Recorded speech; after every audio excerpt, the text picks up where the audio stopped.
Épisode 1.5, votre feuille de route, les étapes de votre parcours.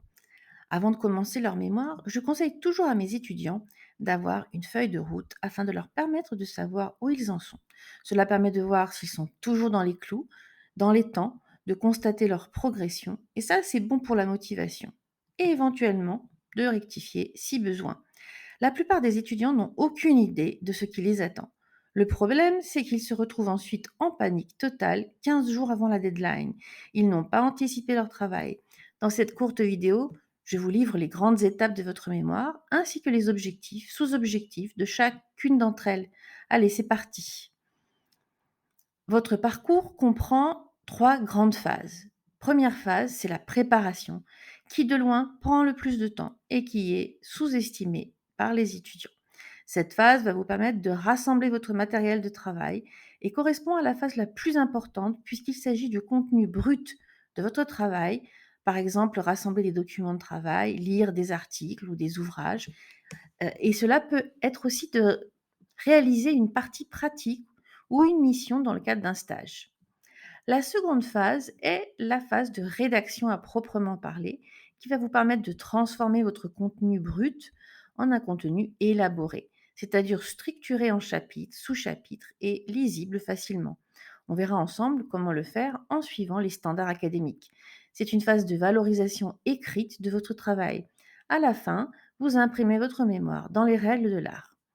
Et enfin, la troisième phase, c'est la soutenance de votre mémoire, qui est une phase optionnelle, cela dépend des formations, et qui permet de valoriser votre travail à l'oral et d'évaluer votre degré d'expertise dans votre sujet.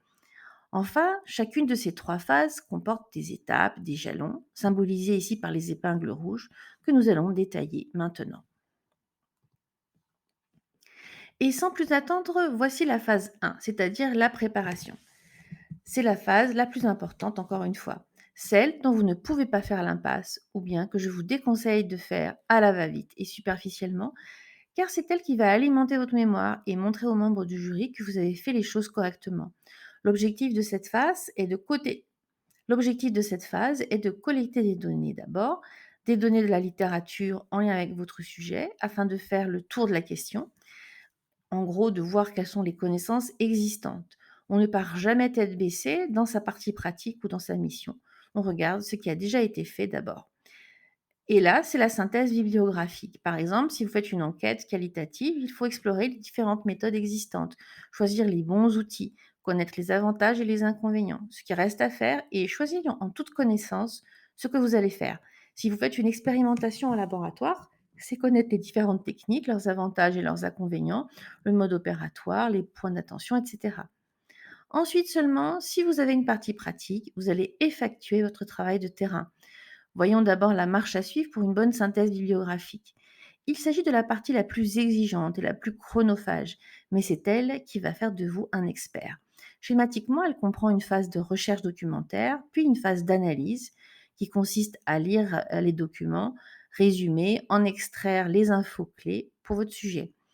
Et cette phase aboutit à une meilleure connaissance du sujet, mais très souvent à de nouvelles questions qui vont vous amener à une nouvelle recherche documentaire et ainsi de suite. Cette réitération de la recherche permet peu à peu de transformer un magma d'informations en de la clarté, quelque chose de structuré, un état de l'art. Ce travail de recherche et d'analyse doit être réalisé avant toute partie pratique et renouvelé, si besoin, au cours de votre travail. La partie pratique de votre travail va commencer en décalage par rapport à votre partie documentaire, en commençant par le planifier avec votre directeur de mémoire, puis passer à la réalisation concrète de votre travail de terrain. Chaque étape de votre partie pratique doit comprendre des objectifs, voire sous-objectifs, des tâches, voire même des sous-tâches clairement identifiées, ainsi que leur méthodologie, comment ça se déroule, les outils, etc. Là encore, après chaque réalisation pratique, suit une phase d'analyse à valider avec votre directeur de mémoire, si besoin.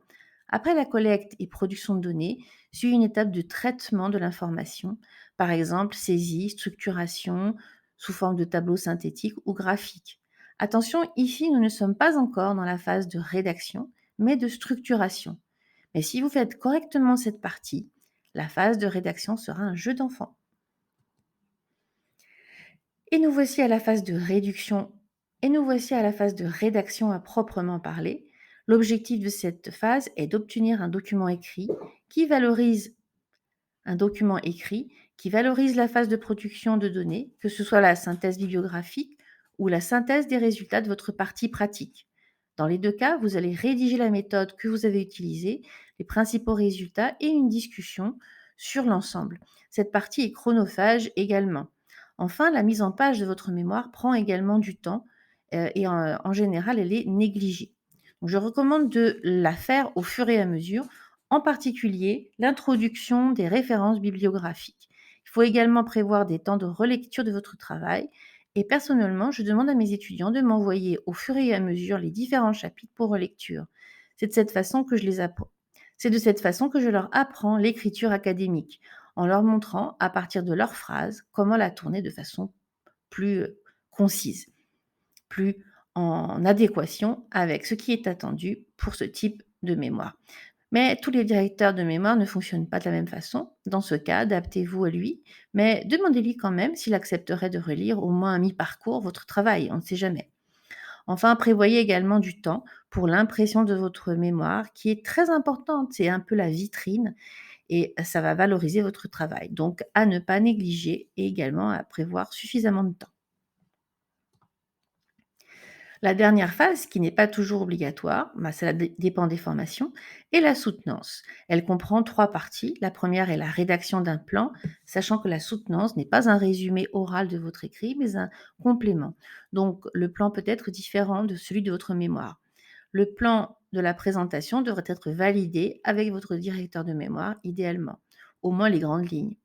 Après vient la phase de préparation de l'oral avec élaboration du contenu, les messages principaux à faire passer et l'entraînement à l'oral, minutage, aisance, etc. Donc là encore, il faut anticiper. Perso, je prévois 4 ou 5 rendez-vous avec mes étudiants pour leur oral, surtout s'ils sont stressés par cette perspective. C'est pourquoi j'ai inclus dans cette formation également un aspect préparation mentale en mode coach, afin de vous mettre dans les meilleures conditions.